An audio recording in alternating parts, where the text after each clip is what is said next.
As I walked down the apartment hallway, tired from work, suddenly someone from the neighboring apartment grabbed my arm. Confused and scared, I screamed as I was dragged inside. It was my neighbor, Mr. Johnson, who apologized, claiming he had no choice. Suspicious, I pulled away, demanding an explanation. He nervously said, "Actually, my name is Luna. Now, let me tell you about my life. I'm 24, working in a well-known trading company. I enjoy the freedom of living alone in a city apartment, earning my own money. I grew up with a single mom who struggled to provide, but she never gave me an allowance. Despite her reasonable income, she was labeled a toxic parent. I moved out to escape her control, and I'll share our story. I was born and raised in a town near New York City. My childhood home was remote, making life difficult without a car or bus. Raised by my single mom, I should be grateful, but her restrictions created resentment. In elementary school, I asked for an allowance, but she refused, claiming money could lead to trouble. Despite promises, she never bought what I wanted. Birthdays were filled with disappointing educational books, and I realized my mom was different from my friends' parents. Every day, I desperately tried to find a way to escape my parents' control. Through middle and high school, it only intensified. Not only did I not get an allowance, but I also had to report and get permission for everything, whether it was hanging out with friends or going on dates. Once, after sneaking out to meet my boyfriend, I faced my mother's furious reaction the next morning. She declared that I would go without meals for the next 3 days. Without an allowance, I couldn't even buy food outside. Too embarrassed to let my friends or boyfriend know about my toxic mom, I couldn't ask them for something as simple as a snack. After 3 days of hunger, my concerned boyfriend approached me, asking if I was okay. Unable to hold back my tears, I'd opened up about my mother. I still remember the shock on his face. Although he sympathized at first, he began avoiding me afterward. 2 weeks later, I overheard him telling his friends that my mom seemed like a real problem, and he didn't want to deal with it. He thought I was desperate and kind of scary. Hearing him talk like that made me realize he felt bothered by my toxic mom, not wanting to protect me but feeling alienated. Overwhelmed with frustration and tears, I quietly slipped away to a corner of the hallway, realizing it was over with him still having feelings for him. I had to abruptly end my love for him, filled with anger towards my mom. When I got home, I lashed out at her, questioning why she had to control me. I blamed her for my boyfriend leaving, and my friends distancing themselves because of her abnormal behavior. Frustrated, I vented at her, only to find her pleased that my relationship had ended. Her self-indulgent response deepened my despair. My mother couldn't understand my feelings, and her sense of righteousness ignored common sense. Controlling my life was her reason for living. Feeling dizzy and unable to contain myself, I rushed to my room. Closing the door, I cried, wishing for a lock that my mother, who enjoyed controlling me, would never allow.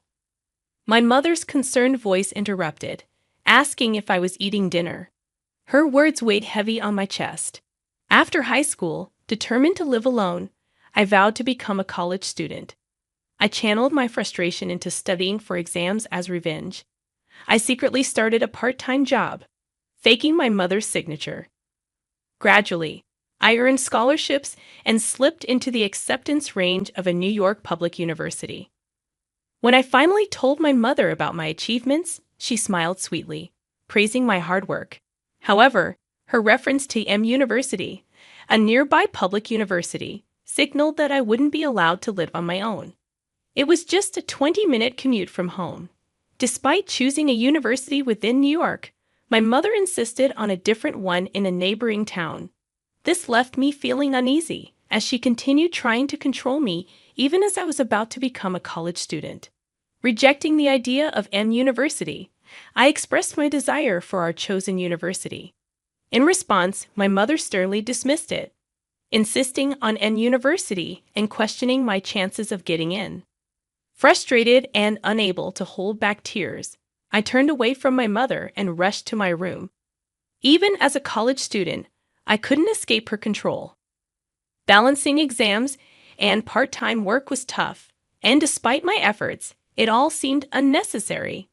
The frustration affected my sleep, leading me to take the entrance exam for M University, getting in as expected. Before I knew it, I was a college student, and my mother surprised me with a smartphone as a celebration gift. It was a remarkable shift from her previous controlling behavior. With the smartphone, I felt liberated, like a fish in water, thoroughly enjoying college life. Making new friends and engaging in normal communication, I also focused on my future, participating in student organizations and volunteer activities. Rather than joining clubs or sports teams, I applied what I learned to secure a position at the most famous trading company in the States, located in New York. Finally, as a working adult, I got to live on my own. My mother congratulated me on my job, presenting me with a $2,000 wallet as a gift. Over the past few years, her control over me had considerably loosened. Despite past resentment, I genuinely thanked her for everything as I began living apart from her. In the end, I decided to express my gratitude, and my mother's response was, "It's nothing. Just take care and do your best." Despite her recent change in attitude, I didn't question why she was so willing to let me go. Looking back, I should have been more suspicious, understanding that my mother wouldn't easily let me go. Nevertheless, I ended up living alone in a town near the center of New York City. The rent was high, but my company's housing allowance made my personal expenses around $600 a month. The apartment building wasn't large, and I would recognize the faces of fellow residents. I lived in a corner room on the third floor, and next door lived a man named Johnson. While we exchanged greetings, our interactions were limited. Johnson seemed about 5 years older, with a slender build and a kind appearance. In New York, neighborly interactions are usually indifferent, so beyond a simple hello, I rarely spoke with Johnson. Fortunately, he didn't seem like a strange person.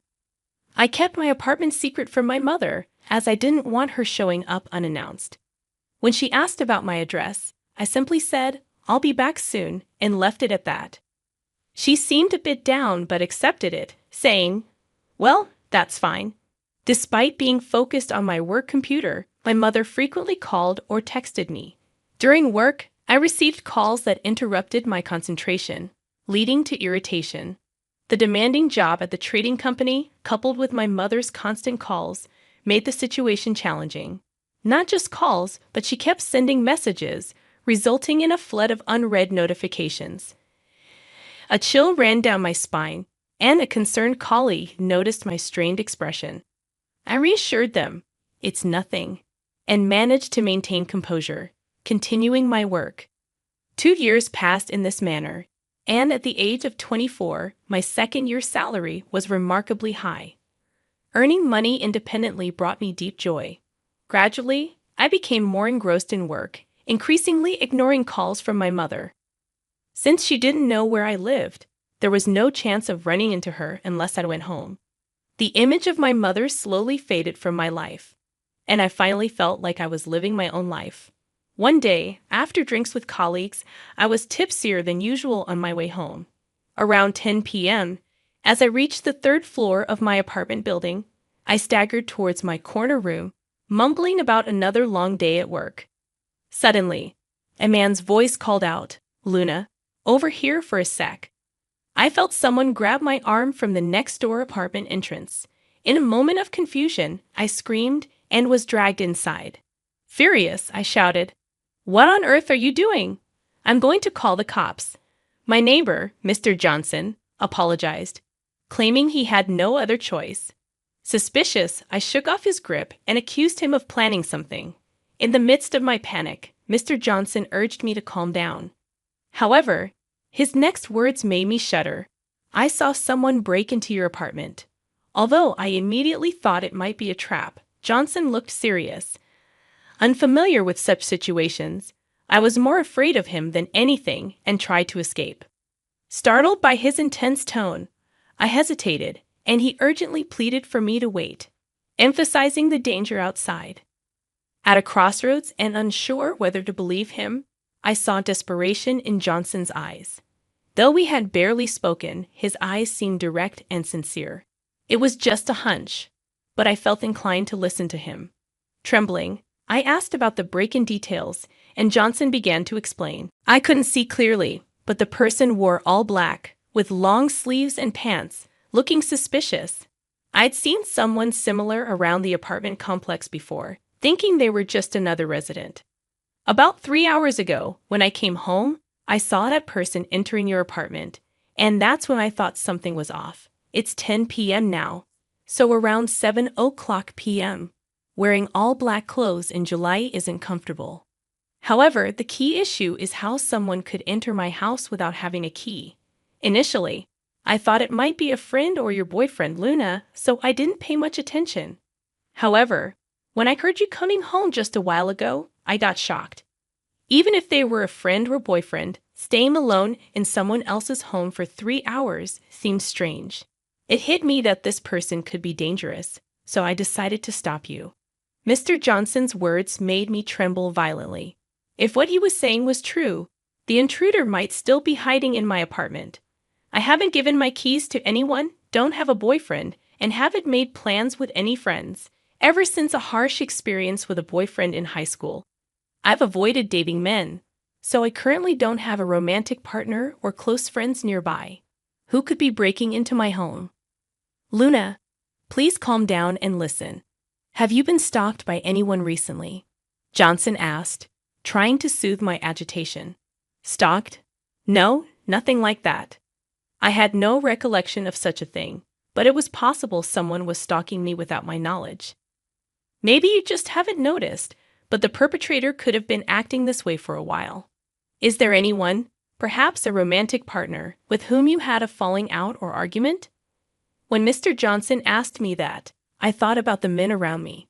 Since a high school incident, I've been afraid to get involved with men, and I hadn't had any such relationships with my work colleagues. No, there's no one. I've been avoiding such things all this time. I couldn't think of anyone who might be the intruder. It seemed the only option left was to contact the police, but having never called 911 in my life, I hesitated to make the report. After all, the claim of an intruder in my house was solely based on Johnson's word. Should I really trust what this man is saying? I stared at my phone's call button, unable to press it, and impatiently, Johnson said he'd call the police. Just then, the doorbell rang, startling me, and I accidentally dropped my phone. Wondering who it could be at this time, I peeked through the peephole of Johnson's apartment door. Seeing the person in black clothes outside left me speechless.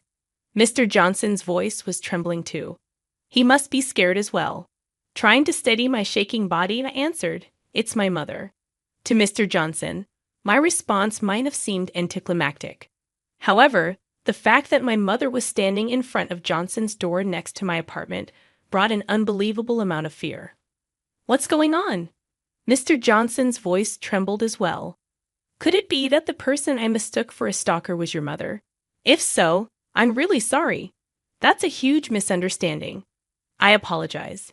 Mr. Johnson apologized to me, but I shook my head. No, it's not that. It's just that. I hesitated to tell Johnson that my mother was toxic and that I hadn't even given her the address of this apartment. Before I could, my mother banged on the door, saying, "Hello, excuse me. I think my daughter is in there. Could she come out, please?" My mother's loud voice echoed in the hallway, making me jump. How did she know where I live? And how did she know I was here? I flung open the door, and my mother said, "Oh, Luna, finally found you. I've been trying to contact you, but you've been ignoring me. I just wanted to see you so badly.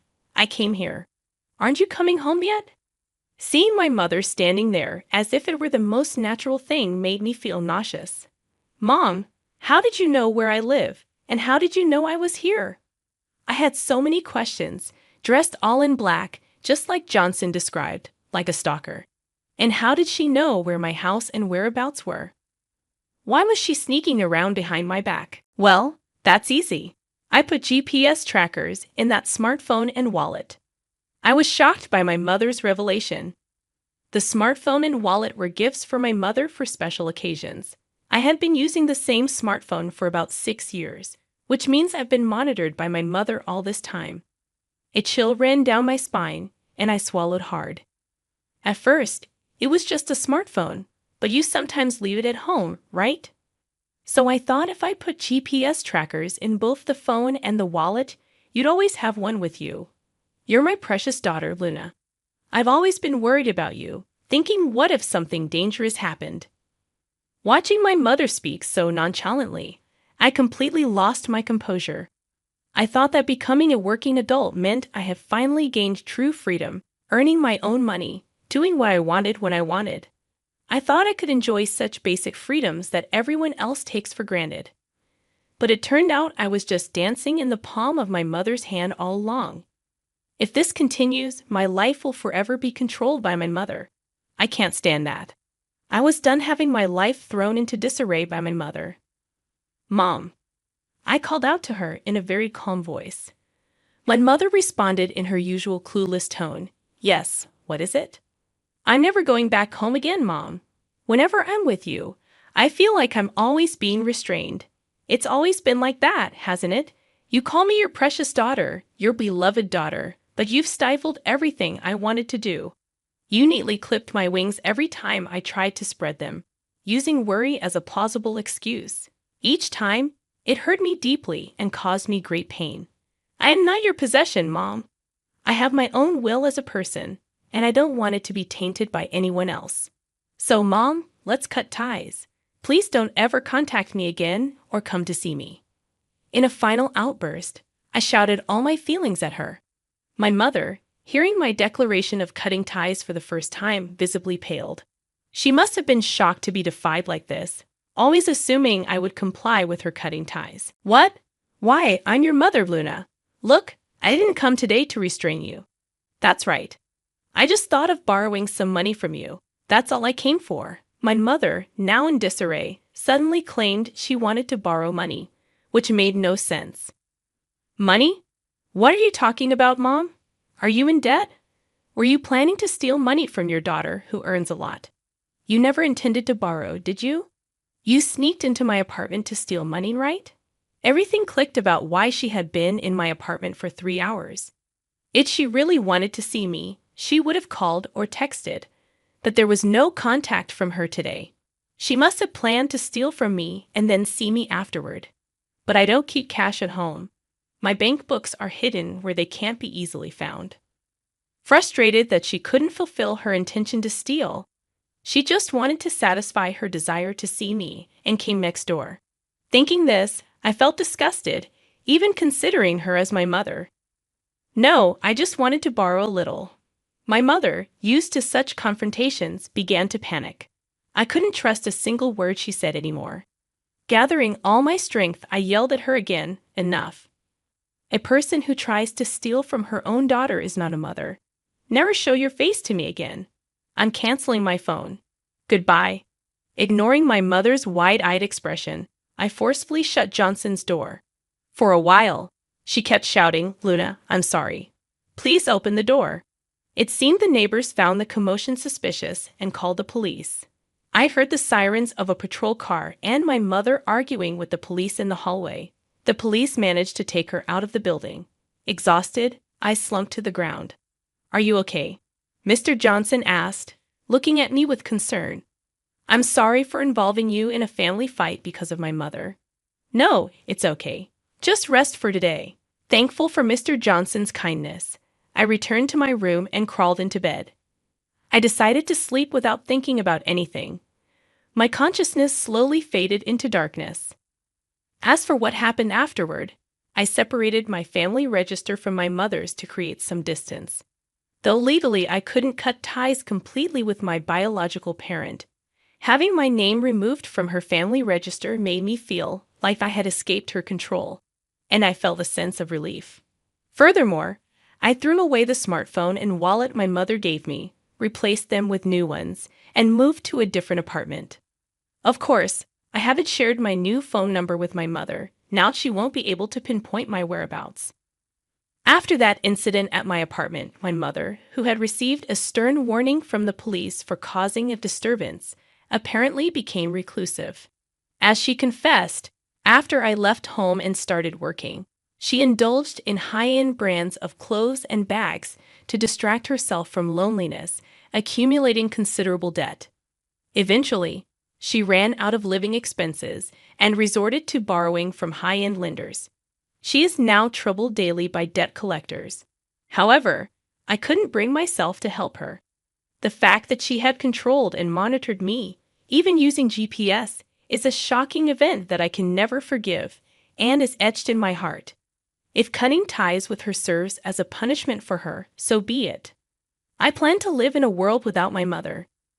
Even after moving to my new apartment, I kept in touch with Johnson, my former neighbor. Initially, I reached out to thank him, but he continued to stay in contact, and now we even go out for meals together. Having refused romantic relationships with men for a long time, escaping from my mother's control has made me more open to love. If things go well with Johnson, it would ironically be thanks to my mother. But I want to build a bright future with Mr. Johnson away from my mother's knowledge.